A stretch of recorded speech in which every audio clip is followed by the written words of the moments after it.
welcome back to the Christian radio talk show. Are we there yet? I'm your host, Robert Joseph Garrison. Thank you for coming back. The listener email again is robertjgarrison@gmail.com. That's Robert J. Garrison, Garrison @gmail.com. Then we just got done talking about the whole economic mess going on here and over in Europe, and how deflation is going to be creeping in because of the massive printing of money by the Fed and Europe as well, just to pay off their social programs and their debts. And then after that, you're going to have a massive spike in inflation. But of course, this is all tied into world events. What happens, if a war breaks out, and then of course that just throws a monkey wrench into everything. So anyway, on to the next subject. I'd like to talk about Glenn Beck. Over the last few months, he's been really pushing cooperation amongst all the Christian sectors, Catholics, Protestants, Mormons, Baptists, Lutherans, Presbyterians, Methodists, and all this stuff. How we need to work together, put aside our doctrinal differences, and just work together to protect America and our freedom of religion and our way of life. And whereas I agree with that to a certain extent, that we should unite against tyranny. However, I don't think we should put aside our doctrinal differences just to form a political group to try to sway political discourse and public policy. I don't think we should do that at all, because I really am against people trying to politicize religion. I hate it. Don't try to turn a church into a political organization. I don't like it. Listen, I know there's certain subjects out there that the church holds dear, like abortion. I know the whole pro-life movement is a good thing. That's different than what I'm talking about here. The church does need to be active in ways, in social programs to help people off their feet, help give people food, soup kitchens, try to help them find shelter for homeless people, and to stop, abortions, be pro-life, proactive in the political discourse. I'm not saying that the church should be separated totally, but I do not agree when people turn their church into a political platform to talk about political issues.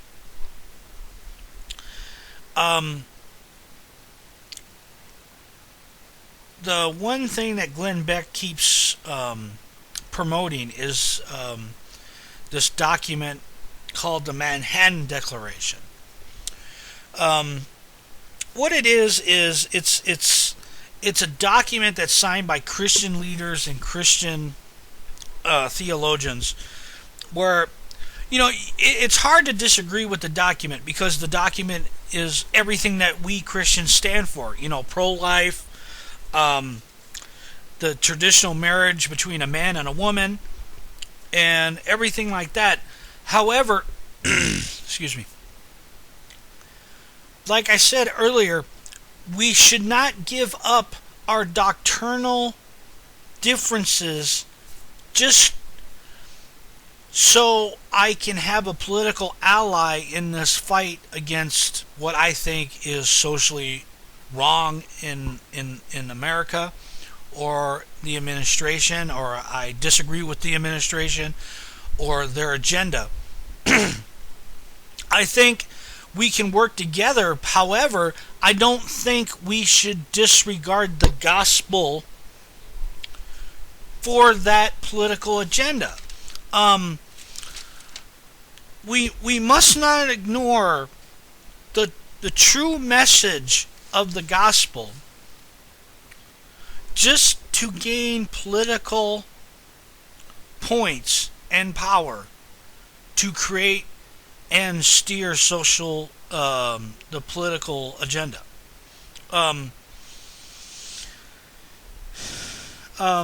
When we put aside the doctrinal differences and to join forces against a quote-unquote enemy of the church,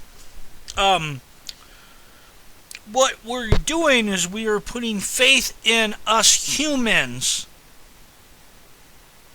not God, to get the job done. Now, I'm not saying Christians need to sit there and just be wusses and just stand there and take whatever's thrown at them.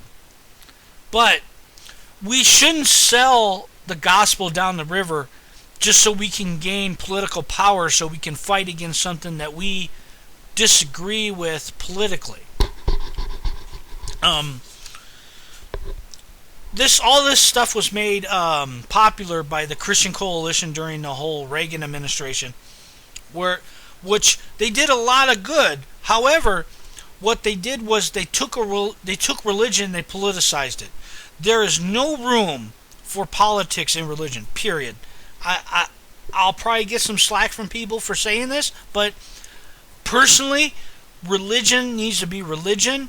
Politics need to be politics. I don't think there should be any mixing whatsoever of the two. I don't think a priest or a pastor should be sitting up there, up in that podium, up in that altar, preaching politics and policy to its members. It's wrong. That's not their job. Their job there is to teach the gospel and to spread the gospel both in their church and outside their church.